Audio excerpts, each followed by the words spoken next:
Frankly, I preferred this routine when Marceau did it. I mean, who is this person?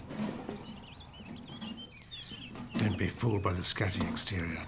Her track record in these matters is formidable.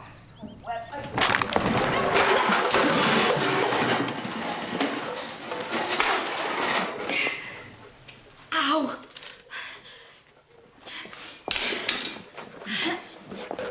Oh. No. Oh. Lucky there was no paint left in them at any rate. So, if I could just run back over a couple of things. Mr. Teresi, after the murderer had come in and closed the door, there had been, what, about 30 seconds before anyone else went round the back of the building?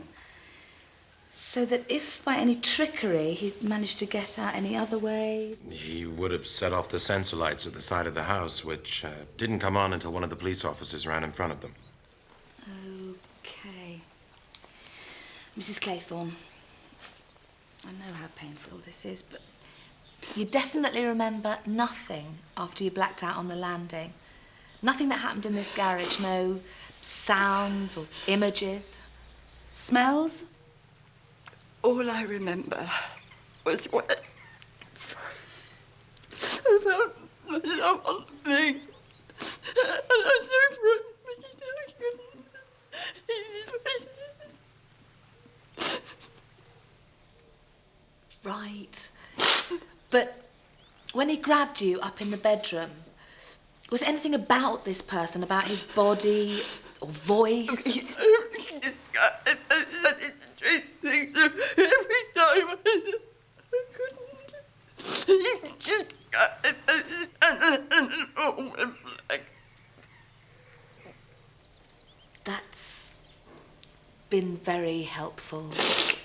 I'm really sorry, thanks. This place holds too many horrors. Come on, come on.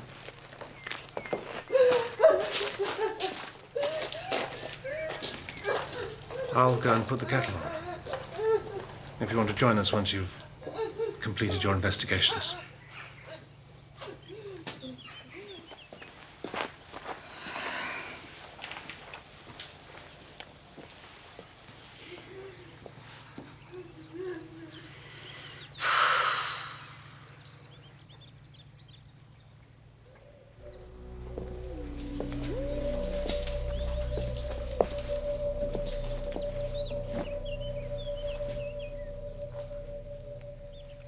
Where the police dog peed on the floor. They didn't find anything either. Miss McGillen, right? Hal Drucker, personal security to Emma Lazarus for 13 years. Oh, I kind of funked it last night, didn't I? Well, I don't suppose anyone's to blame for Listen, what... I knew the guy was wacko when I told her. Guy, Mr. Drucker? It started about a year ago with a mushy fan mail. 3 or 4 a week. Never give a name, just signed himself your devoted disciple always. Pretty soon it's getting unhealthy. The guy's staking out her home. Just watching and staring. I try to get near him and he's gone, just like a jackrabbit. So next thing, he shows up here, England. I mean, come on, this is sick. You don't want to know what this individual's capable of. Well, last night we found out. And you want my honest opinion, what turns a man's brain like that? If we're talking who's to blame for the murder of Emma Lazarus? Sick breeds sick, Miss McGillen. And the sooner we face up to that, the sooner we can pull our society out of the sewer. If you've got anything stronger than communion wine in there, I'll have it standing by. I'm sorry, Mrs. Claythorne, we know. We know you and the killer planned it together. But it was you in that costume coming out of the house, and the body was just a lump of foam that you cut up and hid away. I beg your pardon? What kind of preposterous accusation? It's not easy listening, Mr. Claythorne, I know. But we do have evidence that your wife has been lying to us. The old gentleman you visited yesterday, Mr. Snetterton, you said that before he died, he talked about a figure in a skeleton suit running away through his garden on the night of the murder. I suppose you're going to say I invented that now. You knew that Mr. Snetterton had been to hospital the day before to have a wart removed. I wonder if you knew which part of his anatomy that wart was on. A glance at the letter on the hall table might have given you a clue.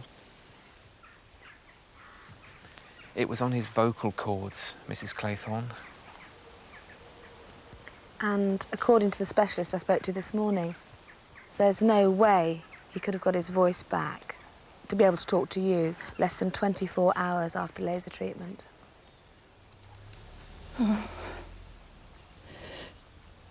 He'd already passed away before I got there.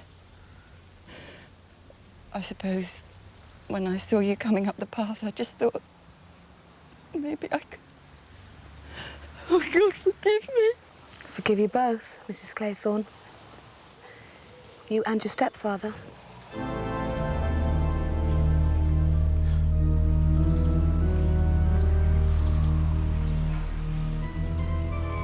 Tell me this is some baseless fabrication.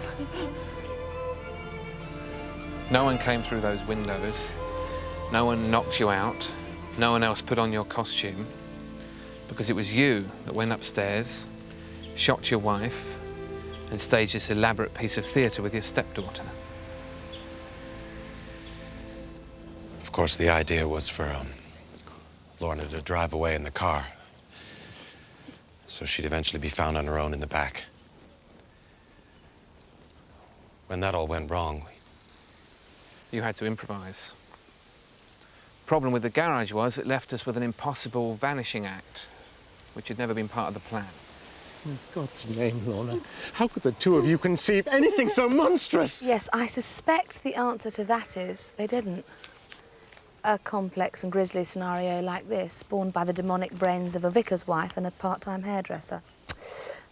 I'd say this has got more in common with that little bedtime story I was reading last night. In short, this entire nasty crime has the classic stamp of Emma Lazarus all over it. And if we're right about that, there's only one fairly dramatic interpretation to be placed on what happened. Which is where we get into a real ethical nightmare, isn't it, Mr. Teresi, when we talk about euthanasia. She had no fear of death. It was just a stepping stone to another existence. And Gary Lobo was convinced she'd seen it coming. Wonder why? no one but Lorna and I knew just how ill she was. How many months it would be. How much longer she could go on passing off the bad migraines. A long, excruciating exit. Wasn't Emma's style. She'd lived her life in Technicolor. How could her death be anything less than gloriously, tastelessly Gothic?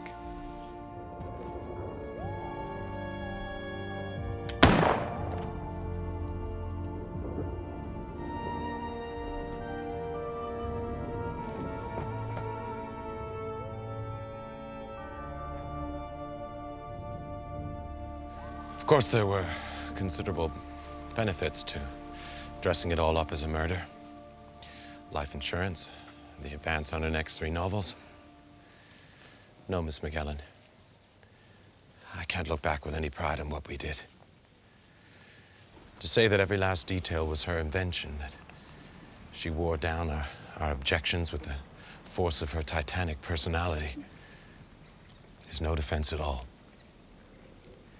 I simply thank God that her suffering's over.